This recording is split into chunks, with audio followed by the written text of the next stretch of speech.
nice notes here though, you'll be grand. Honestly. Okay, ready?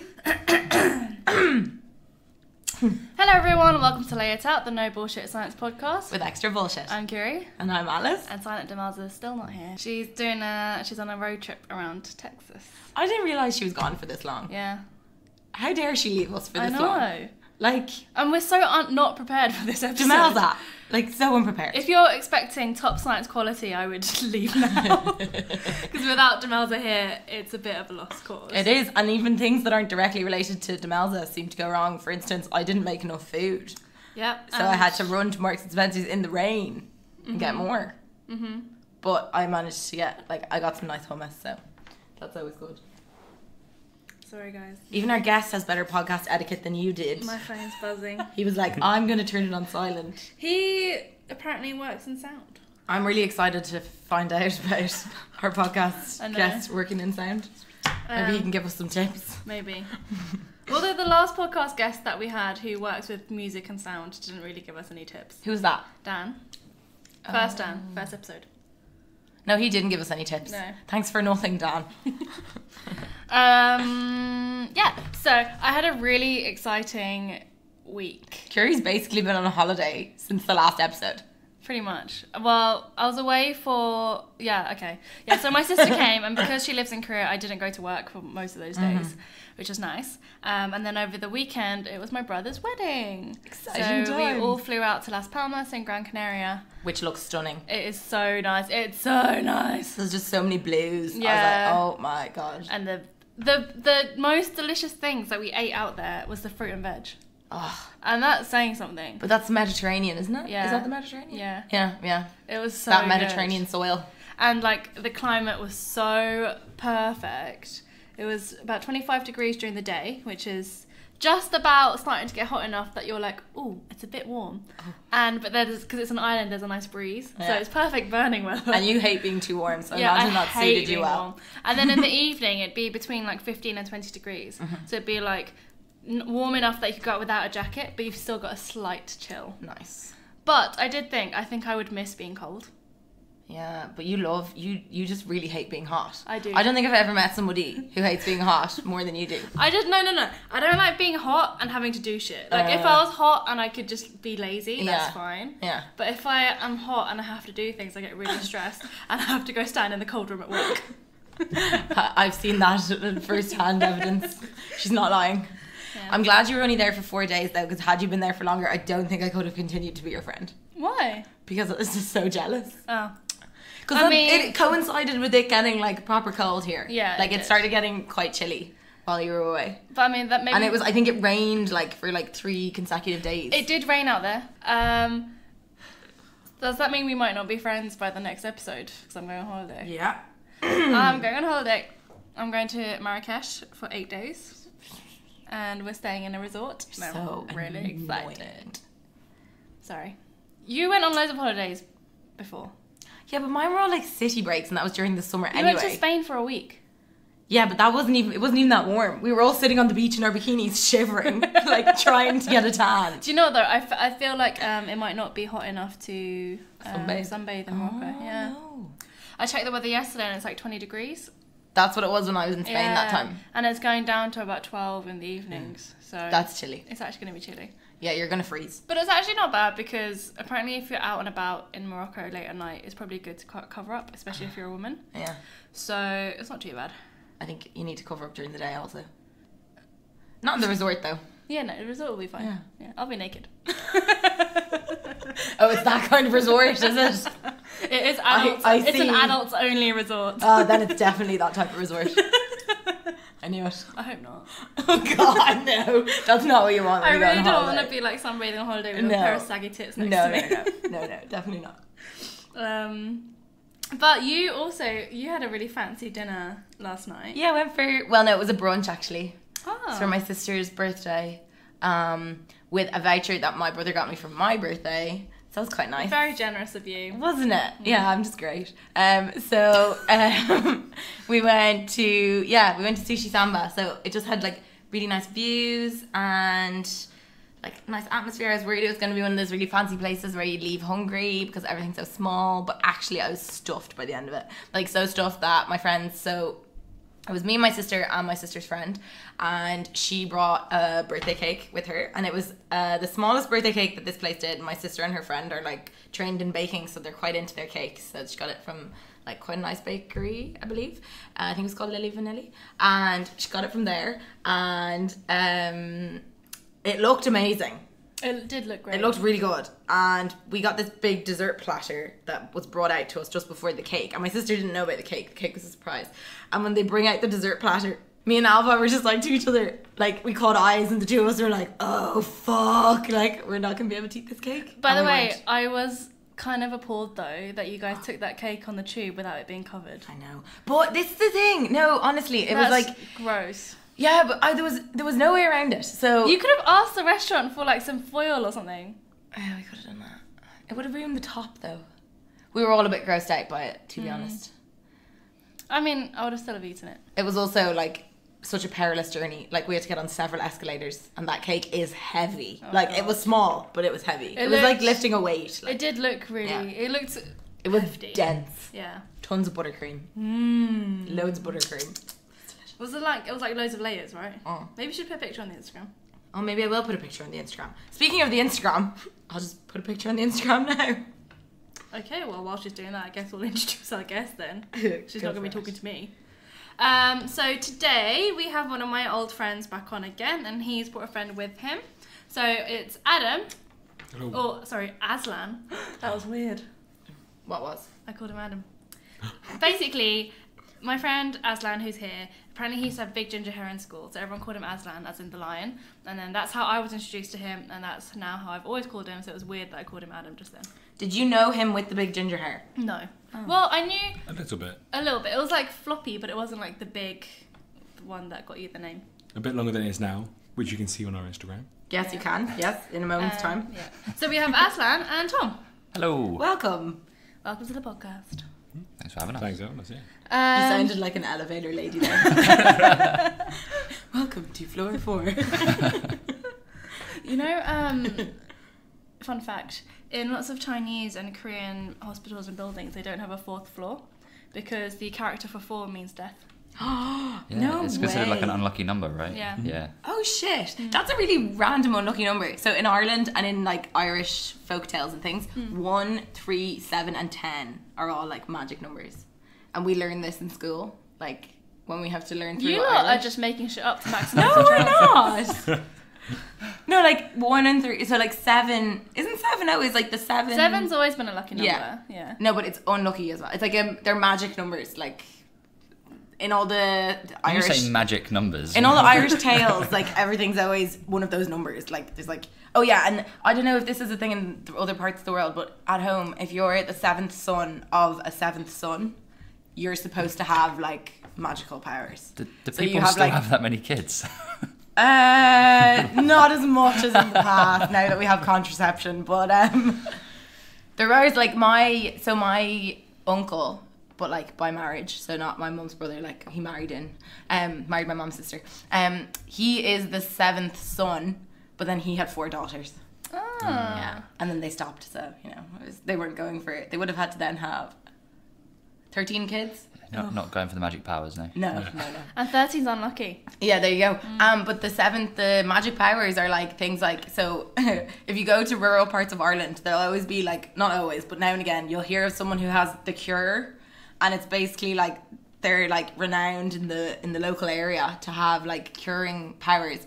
And occasionally this is like something gross, like if they spit on you, you'll be healed. No, that was just someone just had a vendetta against everyone, and they were really grumpy, and they were like, "What I'm gonna do? No. I'm gonna No. spit on you." No. Or someone's just got a weird fetish. No, trust me, this is an actual thing. One of my friends in uni it's spat on. from a place called Tipperary, and she had ringworm. And when she had ringworm when she was younger, her dad brought her to the local man with the cure, and he spat on That's so bad. and they're not allowed to. So like he has the cure, so you'll just call him up and be like, "Jimmy, is it all right if we pop down? My daughter has ringworm," and you'll rock down and he'll spit on you or whatever. But like obviously having the cure would be extremely lucrative, but because it's a given magical power, you're not allowed to receive money for it, or it'll go away. But you're allowed to receive gifts like whiskey. So everyone just brings The local cure man. Just a quick disclaimer: if you have ringworm, it's very easily curable with antibiotics. You don't need to go find a fucking psychotic weirdo in Ireland to spit on you. Hey, don't insult them. They're not psychotic. This is a gift that was given to them by, like, you know. I feel like it's something I just do when I'm a dad, being like, oh yeah, I'm going to call my mate Steve and he's going to spit on you as a joke. Anyway, so our guests. Sorry, I got a bit carried away there. So, Aslan, let's start with you. What do you do? So I work in technical support, and I basically fix people's computers or usually just do software resets on them. Do you know what? I don't know why I never go to you whenever I have a technical problem. It's because I don't really know much. Most technical support people just kind of Google it. And if we can't do that, we then send it away to someone who actually... Is your common phrase, have you tried switching it off and on again? Well, it's embarrassing because most customers turn it off when they bring it in to see us, and by the time they open it up and turn it back on again, no. it's fixed the issue. Yeah. Oh, Make a mistake. Yeah. oh Lord. Yeah. So they don't call you in advance? Oh, well, yeah, they do, but a lot of our customers are, because I work at John Lewis, a lot of our customers are older and they don't like to call in, they like to come in. Yeah. for Yeah. every problem. They like human contact. Yeah. They don't like being behind a phone. Exactly. No. They like being able to shout and get angry and demand free coffee. Yeah. Free coffee, Can free you get parking. free coffee in John Lewis? Oh, yeah, just, I guess I can't really say, but yeah, argue for a while. We'll make sure your bosses never hear this. Good to know, good to know. Cool. And Tom, what do you do? I We've been dying to know what you do. Yeah, I'm actually really intrigued because he keeps commenting on like our setup of our microphone. Yeah. And I'm like, That did not happen. Just then you for the did. record. Not no, in many. a positive way. We You have were very like, this few. is a good microphone. We have very Oh, few guests yeah. that know what mic this is. And also, when we were having dinner, Aslan was like, asking about who edits the podcast, and he was like, oh, Tom will know. I mean, Yeah. isn't it written on it? It says blue. Blue. Yeah. But that doesn't mean you're going to know that this is called a blue Yeti. My brother has one. That's why. Okay. Okay, so now big reveal. What do you do? I'm a graphic designer. Oh, Yeah. cool. I work for a small agency in South London called Fred Design, and it's just two of us. So it's pretty small. Oh shit! So is it like the founder and you? Yeah, pretty cool. much. Yeah. That's really cool. Yeah, it's all right. What do you graphically design? Kind of a bit of everything. We're kind of like a jack of all trades. Infographics, a surprising amount of actual like medical stuff Oh, cool. as well. Because we work for a lot of PR agencies sort of based around London, and a lot of those guys So work you for. might actually know a bit more than you think. Possibly, maybe. The last one I did was about menopause, so if your papers are on that, then Not that might come in today. useful. Yeah. but, Damn, you should have told us that beforehand. Yeah, but I've never actually probably been able to find loads of stuff in menopause. Oh, loads of stuff. Yeah. Yeah, I don't know that research much. in The infographics are pretty idiot friendly. So, You know the basics. yeah. Okay, so neither of you are particularly do science related jobs. So Adam did, Which doesn't happen very often here at Laid Out. Normally our lay guests are somewhat not like non-lay. us, yeah. So Aslan did do science. Do you remember what I did? Biomed? Yeah. Yeah. Yeah, I did a biomedical Ding, science ding, ding, degree. ding, ding. But I didn't finish the degree in the end. So technically still lay. Yeah. Still lay, still lay, still lay. Yeah. Less late than I am. Yeah, slightly late. Yeah. How long did you do it for? I did 2 years, but I also did a foundation degree at the beginning as well. Okay. And when you did it, did you enjoy it? Or you kind of like, why am I here? I enjoyed the practical side, so all the laboratory work and stuff, but and writing up all of those. But I didn't write down an essay that I didn't do practical work on. Yeah. So my practical marks were first, and the essays on first. But then if I did one that wasn't based, I'd get like nothing. Yeah, that's the thing with a lot of it though. Like Yeah, and I think it's also, that says a lot about like the way people learn. Because I think some people are just way more practical, Yeah. which not everything in education systems tailors towards. Yeah. Interesting. Yeah. And Tom, what about you? What's your relationship with science like? Bad? There's a lot of like maths and stuff that goes into graphics design, isn't there? Ish. Cause, I mean, because I think one of the girls I know who's a graphic designer, she started with a maths degree because she was told that would help her. I mean, you have later to know on. numbers, but you can look them up. It's not like, Okay. like you need to know like, Good old Google. like how to convert like pixel sizes and how to know roughly what sizes of like screens are, and a lot of it's just common sense, and you Yeah. can Google almost all of it. It's not really like Yeah, calculators are a good thing. So what, did you like science at school? Were you good at it, or? I was okay. I came out with like reasonable grades at GCSE level, which was the last time I did science. Okay. How old are you for your GCSEs again? 16. 16. Yeah. It's a good 10 years ago. Yeah. Oh, God. Almost 10 years ago.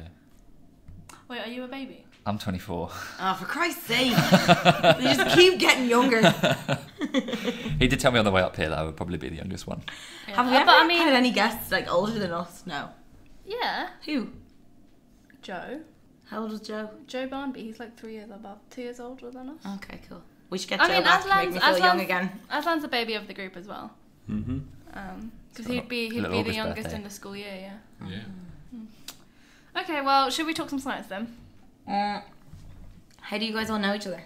Oh, shit, yeah. You're missing. I was like, this is we're far too on schedule. Like, that's not normal. So, Curie, how do you know Aslan? So, we met, so same story as some of our previous guests, so Jamie and Jack, and I think Sean as well, guest from 2 episodes ago. I met Aslan through Natalie, who was our first episode guest, when we were 18, and we started going on nights out. Aslan went to the same school as Natalie, and I went to the same primary school as Natalie, and we met each other through then. And here we are, And the rest 8 is years history. later. Cute. Which is, every time we have these guests on, I'm like, that's fucking crazy. 2 more years to go until unending friendship. Yep. We'll see. Oh. Curie's like, no, next 2 years I'm going to start cutting a few of them loose. Yeah, it might be a little bit less by the end of the podcast. Depending on how many insults get thrown your way. Oh. Yeah, it would have been called Big Adam. Not by me, though. That was by Tom. I've known you for less time, so it's fine. Okay. Yeah. And And how do you guys know each other? I used to work with Adam. We both used to work at John Lewis for a period of time a couple of years ago. I wasn't there very long. But we bonded. Yep. Were you graphic designing in John Lewis? Or was this pre-graphic design? This is pre-graphic design. This is straight out of uni. Okay. Sort of bog standard retail job. I see. Yeah. So one of my friends moved over here recently, and he was trying to get a job, and he's doing a master's, so he needed a part-time job, and he wanted to work for John Lewis because he heard that they're good to work for. Everyone. Is that true? Yeah, everyone says that we're really good to work for. I mean, you they can, treat their staff pretty Yeah. well. Like I've worked for their main competitor. Yeah. Who is their main competitor? Like Curry's. Oh, no way. And Yeah, for the electrical departments, yeah. Okay. obviously, I don't want to talk bad about Yeah, Curry's. about big companies on a podcast, but in comparison to John Lewis, it's a different world of caring for your employees. I see. But I mean, that's the whole thing with, that's the whole sort of ethos behind John Lewis and Waitrose, And right? Partners, Because they're the Yeah. same. Well, it's and like- partners now, right? Yeah. Yeah. Bit Because of a like rebrand. with Waitrose, isn't the whole point that all the people that work in Waitrose, they own part of that Company, that store. that store, Yeah. which is why the service and everything is so good in there, because They make them part Yeah. of like. I mean, that's big air quotes. but Yeah, it's sort of brainwash the people to make them like you're all part of it because your voice, if you want to, your voice I can. wonder what he used the word brainwash. Yeah, You still work there. in a very good way, they brainwash all that stuff. voluntary brainwashing. yeah, They make you care Yeah. for the company a bit more. Yeah. that's good though. Yeah, that's nice. Yeah. They do listen. I've had friends that have got things in our like official rules and like stuff like Yeah. that because they went to a meeting and said it to the MD, Yeah. and now it's an official thing. So it's quite nice. Like when you own like if you were to put it into like comparison, if you own like a percentage of the company as a partner, I don't think they measure it in percentages, but you might have the store, you probably own like a shelf, Yeah, not what's on it, just the shelf. Just the plastic. yeah, No, Pizza the plastic. only way that we own it is that we get a bonus at the end of the year. yeah. That's the only way. We don't have it. But I mean, shares that or- bonus reflects your performance, doesn't it? So It's meant to. yeah. It's been going down ever since. I feel like I'm going to get fired at the end of this. We'll see. Let us know. Maybe. Yeah. We'll just tweet this out to John Lewis and see what We'll be like, John Lewis, you feature in our podcast this week. sponsor us. Please listen, sponsor us. Would you look at the clock? Are you like, is this enough time now until we go on to the science? Yeah. Should we go on to the Yeah, science? because this paper's making me nervous. You're so nervous. Okay, so because Aslan has a little bit of background in human health and all that, I tried to go for a pretty hardcore I mean, cellular biology. I did mention I dropped out of my He looks like he's being punished. He's like, why am I here? Yeah, I tried. because sometimes, so you know, as you've listened a lot, so that we have a big mix of papers on here. So we sometimes have lots of human stuff, and we've had a handful, maybe less so actually, because we know it's difficult, of quite hardcore cellular biology type papers, and I've gone back to that. Yeah. Okay, so I'm going to go through the title first, and then once I've done that, jump in. Right, okay, so this paper is called Drug Synergy Slows Aging and Improves Health Span Through IGF and SREBP Lipid Signaling. Do you not call it Shreb?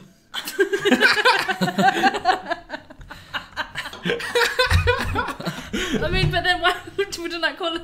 I just spat all over myself. Would I not then have to call it Igafa? I don't know why, but whenever I read that, it's Shreb.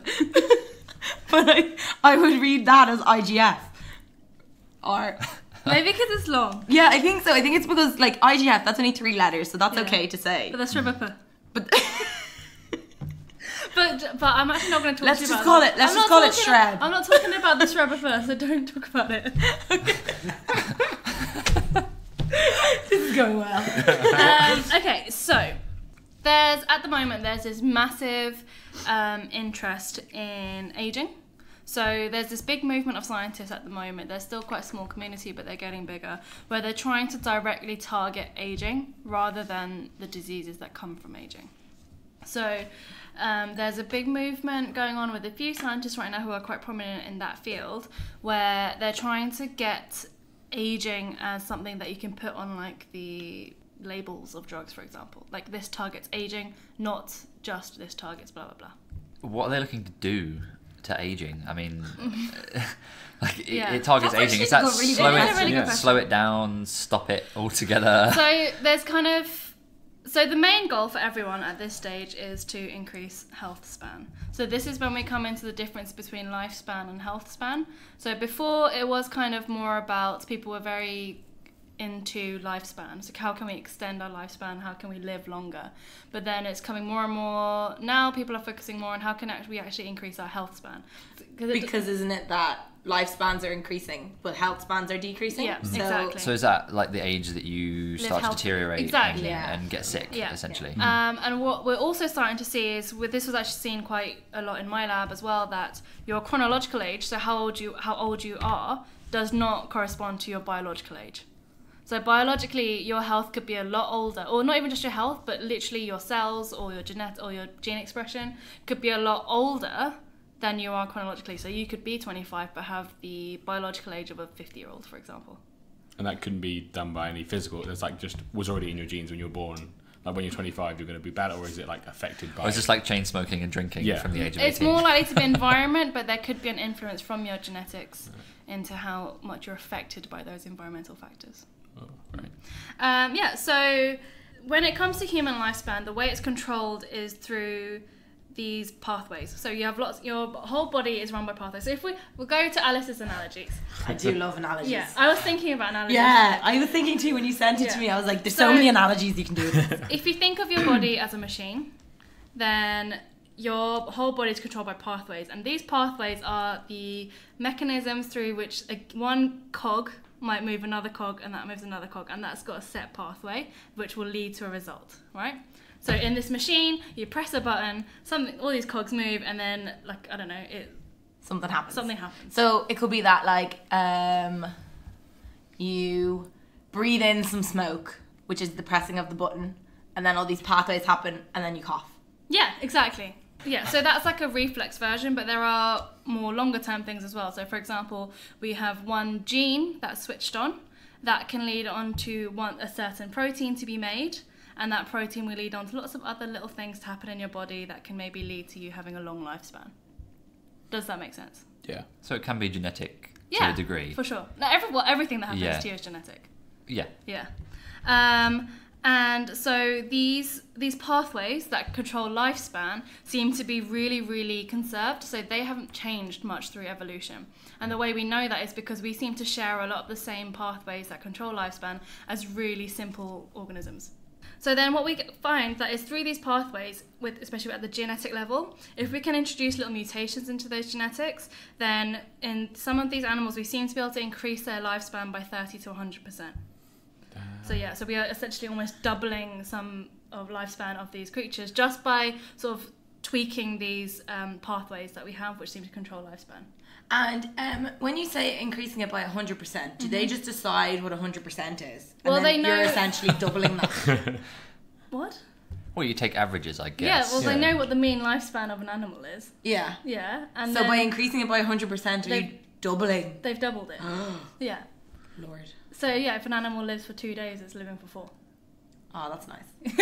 I was about to be like, you know, if it's a matter of me either living till I'm 80 or living till I'm 160, I'd actually probably prefer to live just to 80. But if it's only days we're talking of, then I'm happy enough for them to double their lifespan. Is that because you're thinking of your health thing that you think you'd Yeah. be older than? Or just like, I don't have anything else to do once Yeah, I've got think there. about it. Like, so imagine you get to 160, like all your friends will be dead, probably half your family. Why just you? the only one? You're not sharing it to anyone else. No, it's You're like, just I've me. discovered this and it's mine.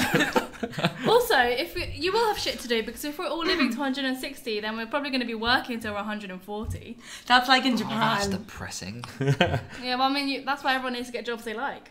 Did you see in Japan, because they've got such an aging population, they're Yeah. starting this new thing where after you retire, so when you're like in your like 70s and 80s, and I think in some cases 90s, if you want, you can like go back to do work and jobs, and like but they're only certain jobs, I think. So like they'll go and be like bag packers in supermarkets, and like, That's nice. isn't it? Yeah. Yeah. And they can still contribute. Or just to give them something to do. Can't So you? we could all be, pretty much. Like, Well, the thing is, otherwise, you're going to be 160 and all your friends are going to be dead. You're But gonna I be mean, it's sitting okay. at home because on your own. If lifespan is 160, you'll be dead anyway. And can't you still just do that in the UK? They don't ban people in their 70s from working. But we Like- have an ageist society. It's not encouraged. It's Yeah, not. that's true. And they'd be less likely to be hired. Yes, They but would. I mean, from a business point of view, it kind of makes sense because you're It's cheap probably labour. going to get. But you're probably a bit more of a liability, right? Yeah. Like more likely to hurt yourself lifting something, or That's why they only give them certain jobs. like packing bags. Yeah. Yeah. Although packing bags could be quite physically. I think they're allowed to sit down. That's very nice. Yeah. Let me Google that, actually. Okay. I wish Tamelza was here. She could fact check this. Tamelza! Tamelza, I come miss back. Tamelza so much. Yeah, it's not like I you're don't leaving- know how many things I've got wrong in everything I've said so far.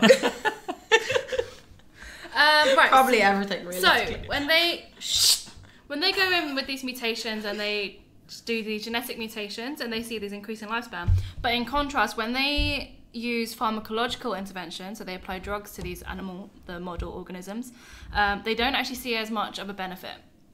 And they're trying to see how maybe is there a way that we can help that, because realistically we're not going to be able to go in and genetically mutate a bunch of humans so that they can live a bit longer or have a bit of a healthier life. We need to find pharmacological ways for this to happen.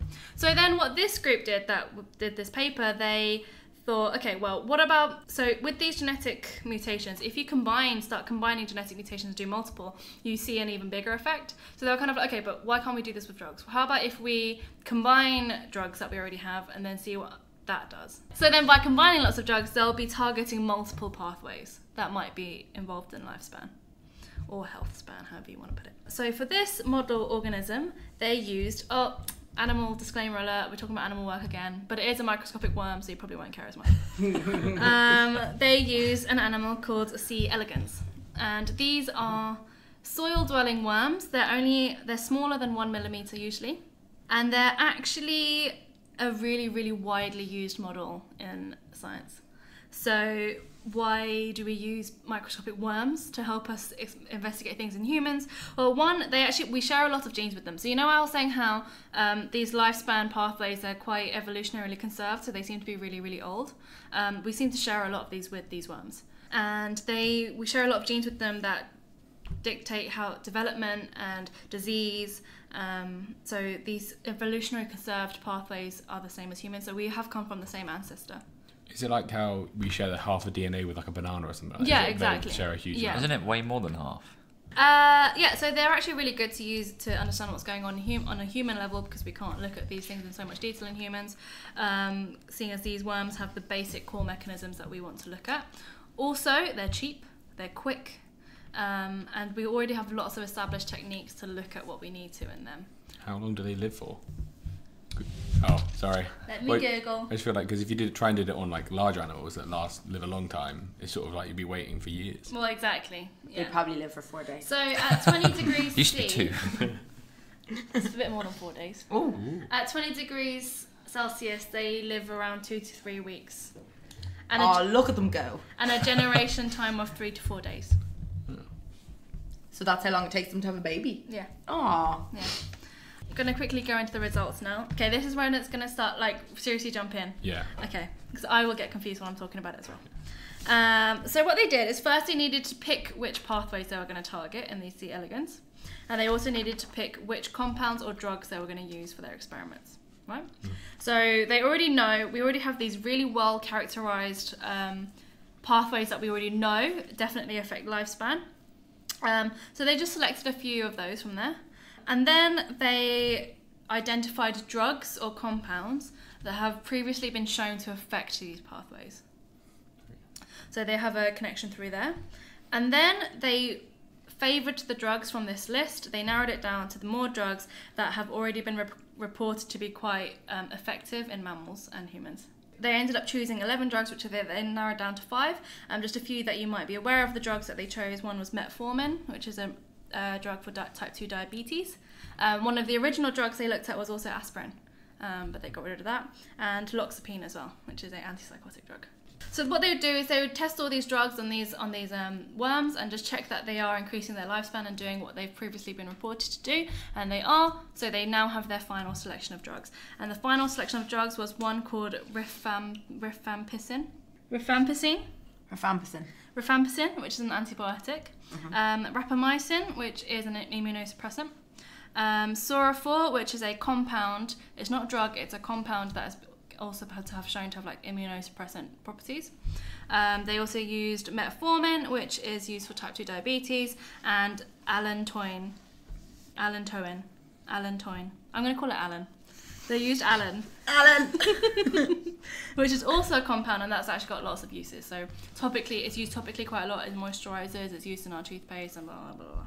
So what they then did is they looked at the gene expression, what happens to your gene expression with these drugs. So they would treat the worms with these drugs, and then they would look at how the gene expression was changed. So gene expression is the process by which it's sort of the activation process of your genes. So it's a process which determines which genes are switched on and off, and which proteins are made from your genes. And in all your cells in your body, so all your cells in your body have your full DNA, so your full genetic makeup, but only certain genes are expressed which allow that cell to do what it needs to do. How do they find out how they were expressed? So there's lots of techniques that they can do where they can extract the DNA from a cell, and then they put it on this microchip, and then they run it, and it will through these fancy techniques, and then it will tell you what's happening to the genetic makeup. Oh, so I can tell you ones that are current, because I know you can. When I was at uni, you could spin it and you could find out what DNA they had, but I couldn't tell. I don't know how you could have defined which ones were being used. Is that like using like RNA and stuff like that? Exactly. Yeah. So you'll just have you'll be able to see elevated levels of certain genes and not. Yeah, that's clever. Right. So with these drugs, they analysed differentially expressed the genes that were different to untreated worms. So they just looked at what's different, and they saw, these drugs are all affecting these lifespan genes. This is perfect. This is what we need. Next, they started to combine the drugs to see what would happen. So as we said before, this was sort of the main focus of what they were trying to do. They were saying, if we combine these drugs, can we find something that's going to be more effective than just one drug? Because that wasn't as effective as we'd like. Is there not any like safety risk behind combining these drugs, or I'm guessing they pick things that don't have like reactions with each other? Well, you're doing it in a worm, first. Well, at first, yeah. Okay, So if you think about it, you don't care what happens to the worm. Yeah. So one of the things they will look at is, as they start combining drugs, they do look for toxicity. So they will be checking how it affects the worm and if it has any negative side effects, which some of the combinations that they look at do. But this is a long way off from ever going near a human. This is what's considered basic science. So they're still just trying to find out the basic mechanisms of what's going on, rather than having, and then later on it'll have a clinical application. Yeah, you have to prove like a level of safety before you can get to that stage, right? Yeah, exactly. Yeah, and a worm is a very low level of. Poor worms. Yeah, we don't care about worms that much apparently. Right, I love worms. Do you? Yeah. Do you actually? I care about what happens to the worms. No, but do you actually? Hashtag fight for the worm. I mean. No. Team worm. I mean, like, I wouldn't like a worm to be on me. You get some really good sound bites from this. I love worms. I want a worm to be on me. Title of the podcast. I wouldn't like a worm to be on me, but I do appreciate the jobs that worms do. That's true. They're really important. They are. They're really important. They're just breaking up the soil, processing the nutrients in the soil. Right, so then they started to combine the drugs to see what would happen. So first they combined metformin, which is the diabetes drug, and they combined rapamycin. And with these two, they gave them the full dose of each drug, of what's optimal, and they actually found there was no added benefit to lifespan. So then what they did is they halved the doses of each drug, and when they did that, they actually did see an increase in lifespan in these animals. So then they evaluated all the possible drug pairs, and the way they determined whether these drugs were synergistic, so whether they worked well together, is if the combined effect of these drugs was larger than one of the drugs alone. And then they also looked at it on the lifespan level, but also gene expression level. So what was going on there, again, if they saw changes that were different from those of the two drugs alone, that was considered that these drugs were synergistic, because they were doing an even bigger change. So they tested all of these drug pairs, and then the two pairs that they identified as the most beneficial was rifampicin and rapamycin, that pair, and then rifampicin and psorifor, which was the immunosuppressant compound. So these were two combinations that they saw were really successful. And for both of those pairs, there was a significant lifespan extension that was larger than the single drugs, but something that was quite weird is that the genetic mutation changes that they saw were smaller, and they're not sure why. There's not much of an explanation about that. And then they went on to think, okay, but what about if we add a third drug? Because these are effective, but they're not as effective as we would like. So what happens if we then add a third drug? So then they did rapamycin, rifampicin, and the psorifor, which is the three drugs that they've just combined into the pairs just now. They did all those three, and when they combined those three, the lifespan actually decreased. So not a good combo. And then they did rapamycin, rifampicin, and the allen, and they saw that the lifespan extended by 89%, which is huge. They also did rifampicin, Sora, and allen, and there was a 96% lifespan extension, and that is comparable to the genetic mutations that we said before, how if they genetically mutate them, it seems to be a lot more effective at extending lifespan compared to just drugs. So now they found this combination of drugs that was actually just as good as genetically mutating these pathways. So then another thing, so with these sort of basic sciences, with these like more little molecular ones, or these genetic things, or sort of not human science basically, every paper is sort of 10 experiments of them confirming the same thing, in different ways. So another way they compared it is, so calorie restriction is probably one of the only interventions at the moment that's been proven to extend lifespan. So what they did is they wanted to compare these combination of drugs to calorie restriction. So they used a mutant strain of this worm that mimics calorie restriction. So it has the same effects as calorie restriction, but without actually having to restrict it, it's just already mutated to be like that. Another reason why they used this model is because several of the drugs that they were using already, they're already thought to be mimicking the effects of calorie restriction through other people's work. And what they found was that the rifampicin did extend the lifespan even more, on top of being a calorie restriction model. And when they combine that with the Sora, it was even more effective. And then when they looked at these pathways, they found 2 pathways which have been heavily linked to aging and lifespan. And these, what? And these are? These are TGF-beta and IGF. Oh no, what happened to Shrebaba? We're not talking about Shrebaba. sorry. I didn't have time to read about Shrebaba. I love him. And I know what... Pointing that out several times. I know what TGF-beta and IGF are. Okay, cool. Fine. Anyway, Fine. So these are both quite heavily involved in sort of cell proliferation and regeneration and aging and longevity. So actually, the fact that these 2 pathways are affected is even more proof that these drugs that they're testing do seem to affect lifespan or health span in some sort of way, which is promising for us. Especially if you think of things like metformin, which is really heavily used already in type 2 diabetes. That's the main medication that they use. This could be genuinely something that's not that far off being put into the market as something that can help with aging. So is that saying that currently use of that on people that have diabetes, if everyone just used it, it could theoretically increase everyone's health span? Potentially. But what is it? Surely doesn't it not just either acts as insulin or stops something relating to that? On the base level, yeah, but it does a lot more.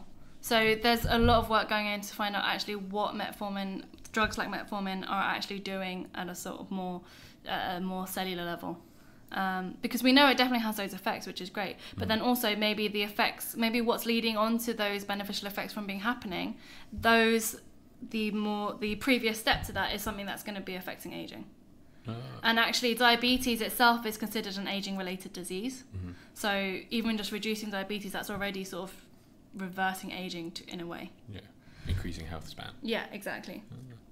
Now the slightly interesting thing about this, and this gets a bit nutrition-y, is that both this TGF-beta and this IGF, they're both known to regulate lipid metabolism, so how lipids are processed in our body.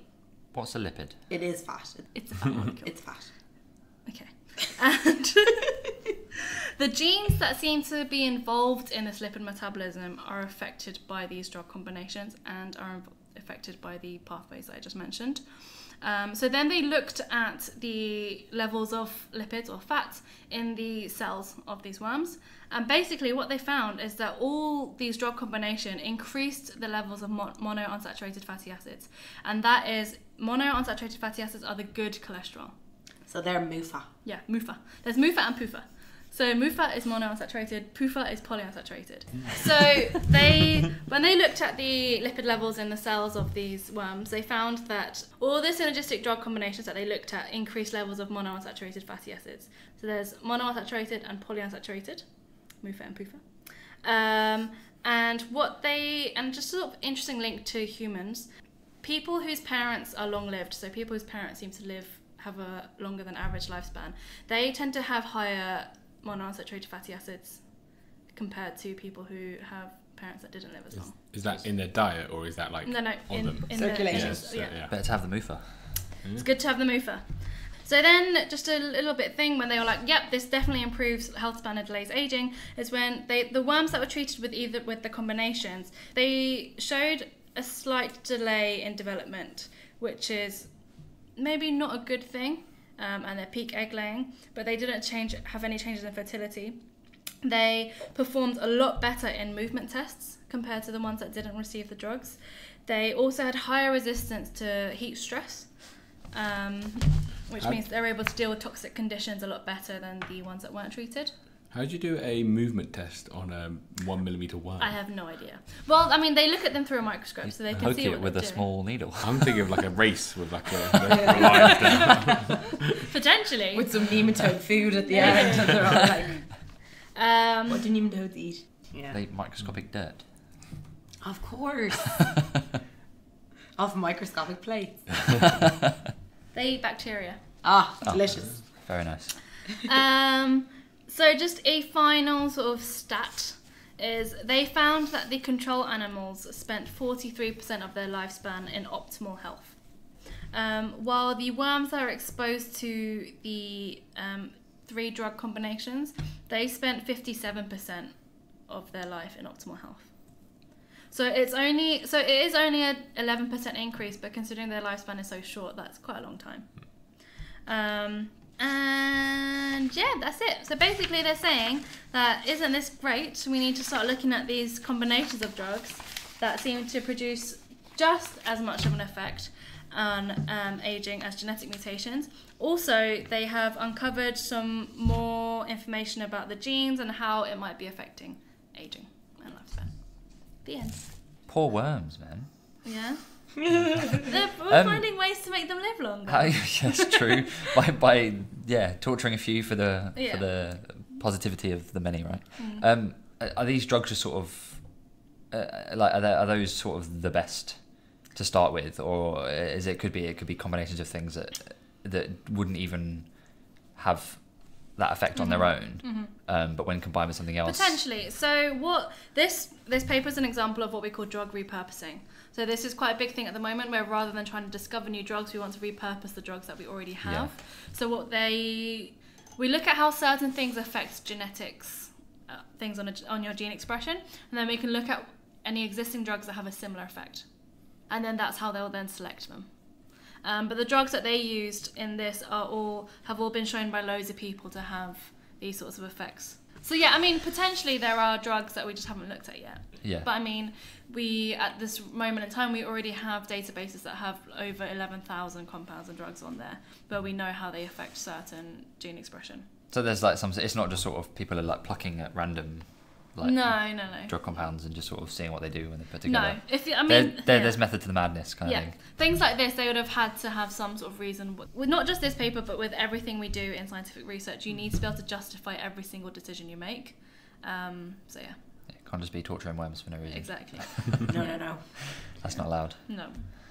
Because these drugs are already used in the population, could it mean that it could get to human use quicker? Potentially, because there's probably people that are on some combinations. That is one of the reasons why people like to do this drug repurposing now, because it's a much quicker way to get it to market. Because they've already gone through all the safety checks, like you were kind of asking about. Like when a new drug is brought out, it has to go through like all these different phases of clinical trials, and one of those phases is safety. So yeah, drug repurposing is a big thing that's happening now. There's going to be a lot of drugs, I reckon, soon that will be rebranded or additionally branded to be able to help with something else. I suppose there's the moral argument on why you'd want people to live longer. Do you know what? I was actually thinking this while I was reading this paper. Because I was sort of like, why... It's great to be living longer and healthier, but why do we now need to be using drugs for that to happen? I mean... And also, if that's going to be the gold standard for lifespan, then every single person is going to have to be on these drugs. Right? So it's not me on my own when I'm 106. No, can't keep it to yourself, I'm afraid. I want to have friends. There'll still be new... It's not like we're going to stop now. We're only going to work on these drugs now, and just no babies need to be made. There's still be new people. Yeah, we're just going to live. Think about the psychological impact that's going to have on the first group of people that essentially get given these drugs that theoretically 100% work. That's going to have a huge psychological impact when you're suddenly living twice as long. And you see, it's not even the whole fact that you'll be... Your friends will get everyone that you know, like your parents and generations above that won't go on it, will just be gone as well. And there's also the argument that in places like the US, where the healthcare system is essentially based around profit, if you can pay to live longer, which is a bit of a moral dilemma. I mean, I don't think American healthcare system and morals go hand in hand. No, but but do you think the point of them doing that research? Because this is basic science. So are they just trying to figure out the mechanisms of how lifespan is determined? Yeah. That's going to be a big part of it. But I mean, for these guys, there's definitely a huge clinical aspect because they. So do you think their end goal is like, take these drugs and you'll live like 5 years longer? Potentially. I'm not going to say... But a bit healthier. Yeah, I'm not going to say that these people want our lifespans to be increased, but they want the health. It's definitely they want you to stay healthier for longer. Yeah. So you get develop diabetes later in life as opposed to... our population is growing at like an exponential rate. We can't control how much longer we're living now. And so there's this massive burden on healthcare around the world. So if we can sort of increase our health span... then there's going to be, we won't need to go to hospital as much and it'll reduce the burden on that. You're only 13 minutes over time. Really? Yeah. That's not too bad. No. Well, isn't there... I really feel like I'm making this up, but isn't there a thing that, like, something called like the Hayflick limit or something, that your body... Yeah, that's what I wanted to say. Jesus Christ. Oh my God. Mike, check it. What I wanted to say is, so, you were saying, like, if we're all living longer and longer, so there are psychological blah, blah, blah. What I want to say is there are groups of scientists that are looking at the maximum lifespan of a human. And there is the general consensus at the moment is that there is an endpoint. And at the moment, they think the endpoint, well, actually, okay, so there's this one paper where they were like, oh, the endpoint of a human lifespan is about 126, but then one of the people that they looked at was 131. So. But wait, if it's 126, I have 100 more years to live. Yeah. That's mad. So then I'm not even... Well, that's like best case scenario, right? Yeah. Oh yeah, fair. Yeah. You're more likely to die a long time before that. Yeah, true. Yeah. Because isn't it your certain cells can only replicate a certain number of times? I don't know enough about it to tell you too much, but yes. Is living that long essentially just luck, though? In a way, and also environment, or luck and environment and There's genetics. a lot of research on it because especially from like a nutritional point of view, that's obviously the only point of view that I would have any license to say anything about. But I just know that like there's parts of the world where people do live significantly longer than other parts of the world. For instance, like there's an island in Japan where they have like a ridiculous proportion of people over 100, and they've tried to like figure out what it could be that's making them live a lot longer, and a lot of the time it's Diet. Something to do with diet. Diet, exercise. It's a lot of people that live in like lifestyle, isolated basically. conditions, isn't it? Yeah. Environment. Definitely. Yeah, so I think with could also be genetic though, because of the fact that they're ice. I mean, there's definitely a genetic luck behind it, but there's so much that can be influenced by the environment. Yeah. My grandmother lived until she was 103. Nice. Wow. How old is your granny? 101. Oh, yeah, 102. Oh, both got letters from old Queenie. Well, my granny doesn't live here. So. Neither does mine. She doesn't even do that anymore, does she? I mean, I'm sure they're printed out. Yeah. Is she going to write a letter to herself in a couple of years? My granny got a letter. Liz. Just like stamps it with her own face. Dear me, well done. From me. Love from me. Little kiss. Yeah. So yeah. Sweet. Yeah. So yeah. Oh, and everyone knows I feel like I'm talking a lot about my own personal experiences a lot today, but my granny also, the one who lived, well, she was my great granny. She lived till she was 103, and until she was about 90 years of age, she was going into Dublin city centre every day on the bus and getting herself a McDonald's. What a legend. Yeah. Nice. And she would drink. She drank every night. She is my spirit animal. Are you sure it's to do with nutrition? I think her case might be a bit genetic. Potentially. There we go. That was my hardcore paper of the month. I really enjoyed that one. Good. I'm glad. So anyway, back to my paper, which I now have 10 minutes to do because Curie went over by 13 minutes. And then we just had a big conversation about milk, which I'm going to edit out. And feet. And feet, yeah. Ew, feet and milk. Feet milk. I feel like that's like some weird kind of like spa treatment in Turkey. So, I'm going to read out the title and then you can start firing some questions at me. So, the title is The Effects of a Low Carbohydrate Diet on Energy Expenditure During Weight Loss Maintenance, a Randomized Trial. When you say no carbs before Marbs. When you say weight loss maintenance, is that just essentially general weight loss? So when they say weight loss maintenance, research is always directed towards losing weight. Mm-hmm. And it's like, oh, this diet shows you can lose this much weight. And for years and years, it was just like, oh yeah, this diet will help you lose weight. Then they started realizing that people lost weight and couldn't keep it off. It went straight back on again. So then research papers started including like longer term follow-up periods. So they'd call it weight loss maintenance. So they might have like a 4-week trial of some experimental diet where they'd be like, okay, let's see how much weight you lose, and like they'd also collect information on like how easy people found the diet, how hungry you felt during it, like any side effects, all this, and then they'd follow them up for a further maybe like, I don't know, 6 weeks to a few years maybe to see if you maintained the weight loss. So that what they're saying is being on a low carbohydrate diet during the weight loss maintenance phase has an effect on your energy expenditure. So energy expenditure is like what you eat is energy in, anything you do, any physical activity is energy out. So energy, like you're spending energy. Well, it's anything, right? Like even digesting food. Yeah, exactly. So is it like they watched people after they did it and go, are you quite are you being active, or are you just like lazing around because you're not? Well, you can measure how much energy someone uses, right? Yeah, you can. So they use a method. So you can measure it subjectively by like getting people to fill out like exercise diaries and this type of thing, but obviously that's not great because people lie. Yeah. All the time. So the gold standard of measurement for energy expenditure is called the doubly labeled water method. They tag the water with some chemical and then they measure your excretion of that chemical, don't they? The water is labelled with non-radioactive forms of the elements deuterium and oxygen-18. So they'll see how the concentrations of this are in the saliva, urine or blood. The technique measures a subject's carbon dioxide production. So when you burn food, byproducts are oxygen and carbon dioxide. Yeah. So then it's an objective measure. So there's no chance that people are going to lie, basically. So it's better. That's how they measured energy expenditure. So low carbohydrate diets are really controversial at the moment because they kind of go against, for instance, the guidelines set out by governments and things like that. Typically recommend, I think it's a third of calories should come from starchy carbohydrates. But then these diets contradict that. So they're like, no, low carb as possible. So the thing is, and also I think with this huge boost in like people being obsessed with the keto diet, it plays into it even more. Yeah, so that's kind of, it's kind of grown legs because of that. Because then if you're decreasing your carbs, you're going to replace them with something else. So all these keto people are like, fats and no protein. carb, high fat.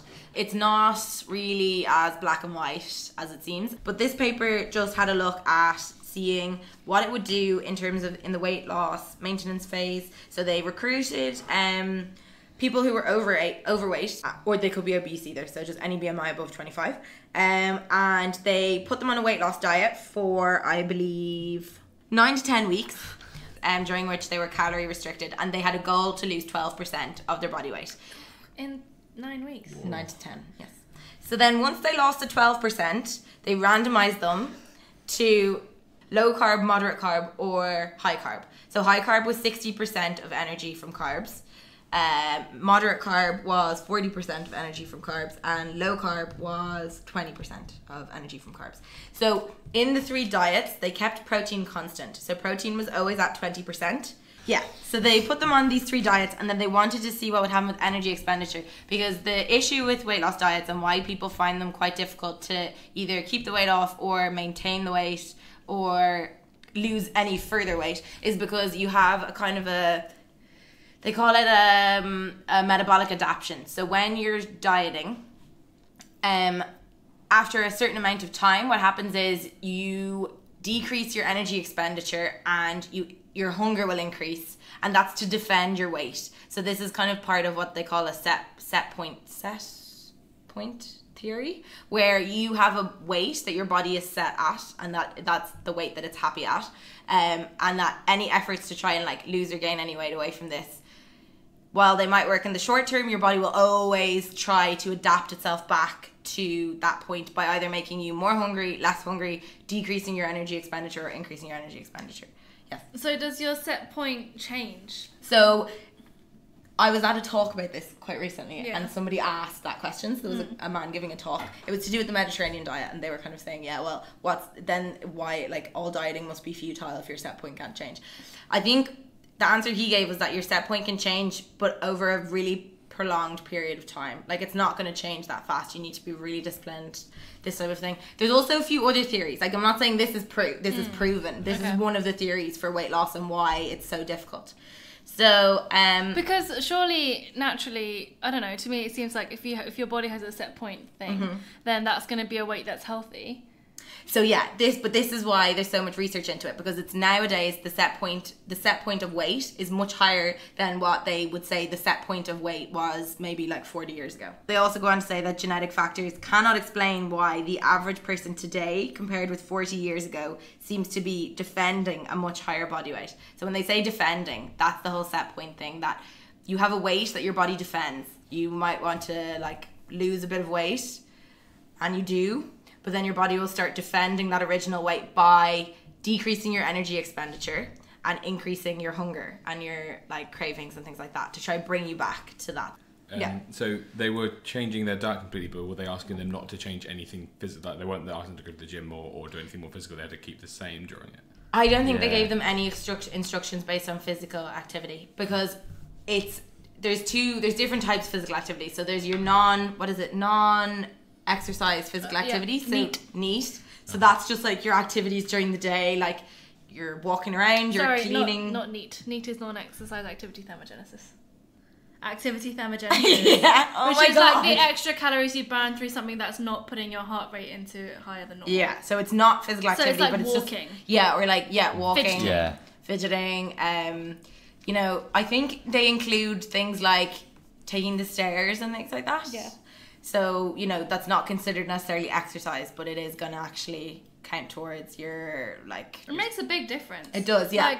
Like, increasing your NEAT is the main theory behind why people recommend 10,000 steps. Yeah, and also, so what they think is, with this whole set point theory, is that one of the things that you'll decrease is your NEAT. So, that's one of the ways your body defends. Okay, first of all, I'm just going to explain one more theory. I hope it doesn't last as long as that previous theory. Then they were looking, the reason they then chose this diet was because there's something called the carbohydrate insulin model of obesity. And what this means is that, so it kind of all came out of, in the last maybe like 20, 30 years, fat was the demon. It was like, no, fat is the reason that we're all overweight. Like, and also because fat, per gram of fat, it has more energy, so more calories per gram of either carbohydrates or protein. More or less twice the amount of energy in a gram of fat than a gram of protein or a gram of carbs. So you can eat like twice as much protein and carbs to get the same amount of calories as you will get from just that single amount of fat. That was kind of, you know, it was like the demon. You were just going to put on loads of weight. Weight loss was calories in versus calories out. And then that was, you know, you just had to keep the balance. And then they found, or now with this, they're kind of trying to turn that on its head a little bit. And they're saying that actually it's more to do with what you eat than just the amount. This carbohydrate insulin model, when you eat large amounts of carbohydrates, so like a high carbohydrate meal, or any kind of carbohydrates, your body reacts by releasing insulin. And then that triggers your cells to take up glucose, which is the energy from food. So you eat a meal, your insulin goes out all over the place and starts signaling to all your cells, being like, oh, they've just eaten, quickly get all the energy. And all your cells like take in all the energy, and they'll either store it. So if it's taken into fat cells, it's stored, or if it's taken into your muscle or your liver and different places like that, it's used then as energy. So one of the issues with people that are overweight is that their fat cells take in way too much of the glucose, and they'll get bigger and bigger, so they get hungrier for more glucose. And that's what this theory is kind of all about. So it's saying that the reason when you have a really high carbohydrate meal, you get loads and loads of insulin, and your cells get really greedy, and they're like, your fat cells are like, take in all the glucose. And then the next time you eat a meal, it's like, okay, we need just as much glucose as that last time, but you might not necessarily have that much glucose in that meal. So then it'll increase your hunger. And that's why carbohydrates, they think, work negatively towards weight loss, because they signal you to just store all of that glucose. And then the rest of your cells are hungrier for more, if you get it. It's like the chasing the dragon concept. Yeah, so that's why all my brothers are really thin and I'm not, so I can blame it on genetics. It's not genetics though. This isn't genetics. This is to do with the amount of carbohydrates you're eating. Well, that's just mean. I'm just saying that. How many carbohydrates are inside her? Yeah. So then what they did was they put them on these 3 diets for 20 weeks. So they followed them up for 20 weeks. They had a midpoint visit halfway to see how they were getting on, and then they had a final visit. And then what they did was they compared, so they measured their energy expenditure at the beginning before they went on the different carbohydrate diets, and then they measured at the end, and they wanted to see, did the amount of energy that they expended change based on any of these diets. And it did, and the difference was extremely significant. So the amount of energy that they expended increased by 52 calories per 10% decrease in carbohydrate. Oh, that's a lot. Yeah, and then just to compare each of the diets, so that was like, they extrapolated that from the three diets, but just to compare the 3 diets, the total energy expenditure in the moderate carbohydrate diet was 91 calories less than the energy consumption in the high carbohydrate diet. And in the low carbohydrate diet, they expended 209 calories more than those in the high carbohydrate diet. But would one of the reasons behind that not be because if you're lowering your carbohydrate, you're going to be increasing your protein? No, because they kept protein consistent. Oh, they sorry, kept sorry. protein So at it was just changes 20%. between carbs and So it fats. was changes. Yeah, it was comparing differences in carbs and fats. Interesting. Yeah. So there's a few different things that could influence this. There's these two different analyses you can do when you're doing trials. So one of them is called intention to treat. So that's everybody that you recruited. And the other one is called per protocol. So that's everybody that you recruited that followed the protocol, that did what they were supposed to do. Because humans are shit. Yeah. Especially in this kind of research when you can't control everything they do. This was significant. They saw this effect in both of those analyses. So in the intention to treat and in the per protocol. The per protocol says a bit more because it's people that actually did what you wanted them to. And then it's consistent in the other one. It's good So maybe too. it's just, it could be that, there's something else happening and actually the effect you're seeing isn't a thing. Or it could be that the effect you're seeing is so effective Yeah. that even if there's some people that that aren't aren't. sticking to it properly, it still works just as Yeah. well. So this got really loads of attention in the media. People were like, this is so profound. This is huge. Like other scientists, not just the people who write the headlines. It's the people that write the Guardian headlines. It's pretty... We like The Guardian. I like The Guardian, I do. I- sometimes they get it a bit wrong, but It's all they a bit try.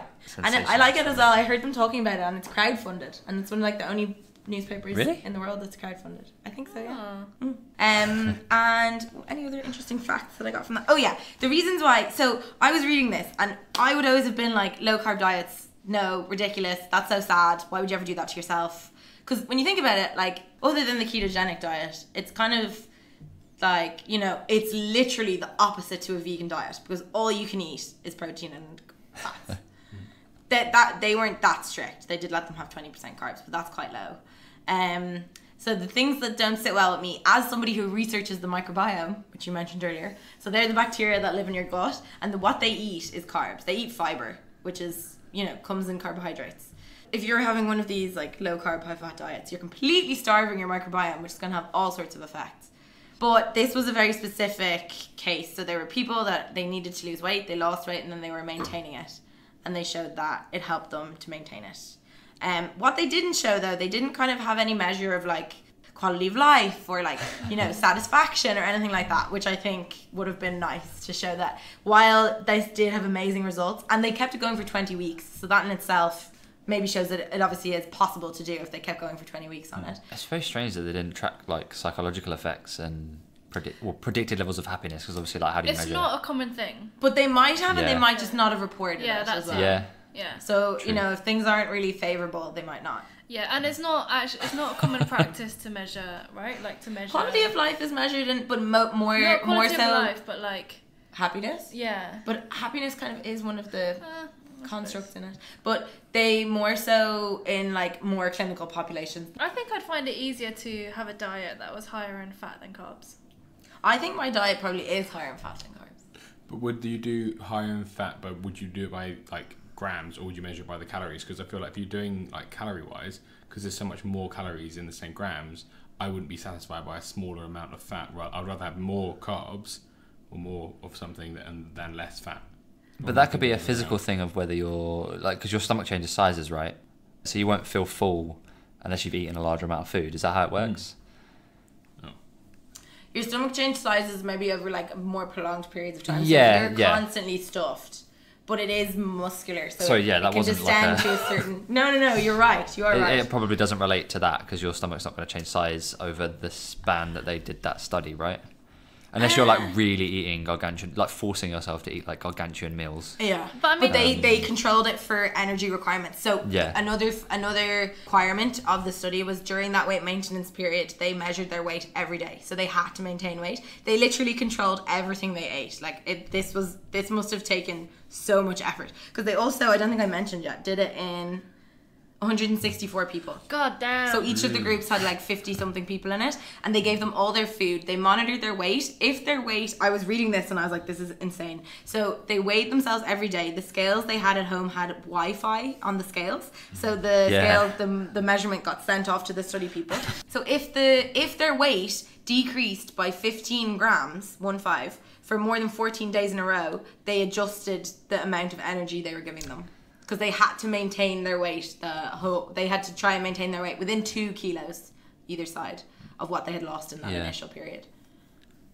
So they made sure that they weren't like just eating huge amounts of food. What they were eating was Yeah. super controlled. Were these people in controlled conditions other than that, or were they just going about their day-to-day lives? As far as I'm aware, from what I read, they were living at home. They weren't living in the centre. They never mentioned that it was like a... I bet there were a few sneaky Kit Kats here and there. Of course There there had were. to have been. Had to. But they did mention that, so the per protocol analysis, that's the one I was saying was the people that followed the protocol. They would have excluded anybody that lost or gained more weight than they should have. So then they even saw the effects in that group as well. So yeah. Any closing remarks? No carbs before Marbs. We had a very high carb There's... Yeah, we did, yeah. dinner. It was bread Yeah. and potatoes And beans. Flapjacks. and flapjacks. And chocolate, I don't know. if Well, that's sugar. on- Sugar and fat. Yeah, sugar. Yeah. I've had a whole bottle of Coke since you've been sitting here. More sugar. There's this idea of like good fats and bad fats though, right? So for example, like avocado is really reasonably high in fat, but Yeah. it's not particularly bad fat. Like it's just good forms of energy, right? As opposed to that bar of Galaxy we have sitting in front of us right now is probably quite bad. But that's How does that? It works the same with carbs actually as well. Like Yeah. there's kind of like refined, processed, white carbs. Yeah, Your body would have a harder time, or like they're a bit more. it requires like more It's to break it down, right, and so extract energy from doesn't it. require more. It's like they will release all their energy straight into your bloodstream immediately. So that's like a sugar rush basically. Even things that aren't sweet. So like Is this like when any you're taught in white school, like carbs. complex carbs and Yes, exactly, like, yeah. sort of refined carbs? Yeah, exactly. So complex carbs are better for you. Refined carbs not so much. 'Cause- GCSE science. Yeah. So complex carbs are the ones that are going to have much more fiber, and then they are harder to break down, which is better for your body because it releases the energy slower. When you get too much energy all at once, that's when you get it all stored in your fat cells. Yeah. Which is exactly that insulin carbohydrate model that they're talking Yeah. about. It's essentially like initially. Weetabix's entire advertising campaign. Yeah, pretty much. Even though I'm not really sure how the nutritional profile of Weetabix is. I mean, I think they're okay. They've got quite a lot of fiber. They're quite Yeah. high in sugar though. Naturally, or not naturally, I mean like without you adding it. Yeah. Okay. I think yeah. people put a ridiculous amount of sugar on Weetabix. I don't They like do. Weetabix because people love people Weetabix. microwave it and it's like People mushy. microwave their Weetabix. Yeah, Yeah. you get like warm milk and it goes Yeah. like this sloppy, I think my mom mushy used to, pile like, of Weetabix. feed me that as a child. Oh, I like my Weetabix when you just put the milk on and it's starting to slightly go soggy. Yeah. And then with a bit of honey on top. Yeah. really This nice. is the thing with so with the good fats, like you mentioned avocado as an example. I think one thing where people fuck up a lot with trying to lose weight, which is what the goal of this paper was, right? Because people are becoming much more aware of these like good fats and bad fats, and then avocado got a big spotlight as like it's a good fat, you can eat it, but in terms of weight loss, it's still a really calorific. Yeah, it's incredibly. People have it like it's why it's such a good breakfast food, right? It's Yeah. just slam on a piece of toast, and you've sorted yourself out for like the next 4 to 5 hours with a slice of toast. Yeah, so I think people would start putting like a whole avocado on their breakfast, not realizing that they just had 400 calories in it. Yeah. And most people doing my whole team at bank when I worked in an office would do that. But they do have their breakfast at their desk, and then they're at their desk for 4 hours. Yeah. And I was just like, that is a big. And meal. no one's gonna have just a plain whole avocado. They'll have a 400 calorie avocado with like a 150 calorie piece of toast and then an egg Couple on of top. eggs. Yeah, which is like another 200 calories. I think I don't know, this is a personal opinion, sounds but delicious. avocados are overrated, Does, I'm man. getting I hungry. fucking love avocados. It doesn't taste of anything. I It get does. cravings for them every now and again. I think it's the texture more than the flavor. Yeah. Like the Slightly cream. smashed Yeah, up. it's like Yeah. the creamy. I get that, but like Avocado, you just need to put a little bit of salt and a little bit of garlic powder in there to just bring out the flavour. Or a little bit chili. Or I fry mushrooms with a bit of salt on there and then add them on the top. just turn I into know where it is now. turn into a cooking It's podcast. really gone. That's what happens quite often. Yeah. Yeah, But yeah. it's not a cooking show. Great. Yeah, no, good fats, bad fats. So, That moral makes of the sense. story, guys, don't eat carbs. No. Just Do eat kidding. carbs. Everything in moderation. But yeah, I think their kind of take home thing was like that calories in, calories out isn't necessarily the case. That what you're eating could have a role too. Yeah, this is the Which thing. is good. So I was saying this to Alice before when she was telling me about this paper. I don't know if you guys have seen, but there's this really big rise in Instagram pages that are there for fat loss, but their whole thing that they're like preaching is it's just about calories in versus calories out. And there's a lot of these, and if you're trying to lose weight, yes, calories in versus calories out of the Well, you have to be in bulletin. a deficit to lose weight But at all, right? yeah, so the thing is, their whole thing is a calorie is just a calorie. Yeah. But a calorie is not just a calorie. It's really It's so not. much more complex You than could that. have like just that Yeah. in a day, Yeah. but For that's those- all it really is a bad podcast, calories. So he is pointing to a large Sorry, bar of galloping yeah. chocolate. To illustrate my point, I'm pointing to a large bar of chocolate. Which I might now put on the Instagram. And also, But this is It's also when you have it, because you have it before you go to bed. That's just circadian rhythm. Yeah. And the thing is, because there's a whole thing of like the different sort of things you eat will affect your hormones differently. So like your satisfied hormones and your hungry hormones. And you also need to think about all the other things you're getting from foods too. So like by cutting out carbs, you're essentially cutting out fruit and vegetables as well, which have so many other, you know, like minerals, vitamins, bioactives, like polyphenols and things that are contributing to your health. So, you know, you're missing out on a lot. So yeah. Right, we are very over time. We're really over time. Time has really flown tonight. It has. It's gone very fast. Yeah. We've gone half an hour over. Have you enjoyed yourselves? yeah, it's been good fun. Yeah, Have definitely. Have you learned stuff? Yeah. Yeah, You didn't let me say it my way. What were you going to say? Have you learned some stuff? I've learned some stuff. I think my way was better before. Fine. Have you learned stuff? I'll just cut you out. Yeah. Stuff. Fuck off. Anywho, have you learned stuff? Yeah, Yeah. Definitely. You don't sound too sure. yeah. I have. Just trying to remember specifics. It's a lot of stuff. That first paper was heavy. Yeah. I knew it would be. I like that we do experiments on microscopic worms. With poor worms. Yeah. Yeah, I like the idea of the whole people looking into the health span a lot more than lifespan, because I did always used to think that when I was in the degree, but obviously never really looked into it that much. But I think that's really interesting. Cool. Great. I'm glad. We've been very in sync today. God, yeah, we talk at the same time. There was one day at work where me, Alice, and Kate, Alice's sister. Your sister also works here? Yes. That's so odd that you both go down that. I'm guessing you do a very similar thing. And all that. She works on another trial, but she kind of got the job through me. So yeah, we're all interested in food, but like different aspects of food. So she's like more about eating food. I'm more about like what's in your food. And I'm about like how to not eat food. Oh yeah. Because I do intermittent fasting stuff. Ah. Yeah, I was tempted to try and tell Tom what your thing was on, but I couldn't do it. We can talk about it on the train if you're interested. Cool. Speaking of the train, let's go catch that. Okay, bye. Oh, Okay. If you can follow us on Twitter and Instagram on @layoutpodcast. You can email us on layoutpodcast@gmail.com. You can read our blog on layoutpodcast.wordpress.com. Woohoo! And I'm posting loads of Instagram, so please like. Yeah, Alice has been very good with the Instagram because I've been nagging her about it. Yeah. And I also got a new phone, so I actually have storage now, so that's fun. Okay, cool. Bye. Bye. Bye. Bye. Bye.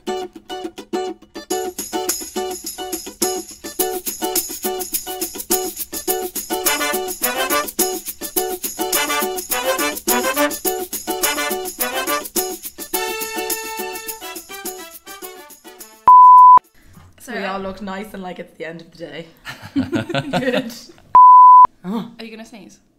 Oh, you look like you're gonna sneeze. Oh, look, they shortened it to Alan as well. Have you ever just thought that you might have a low tolerance to just wearing shoes? People that sleep with socks on, ugh.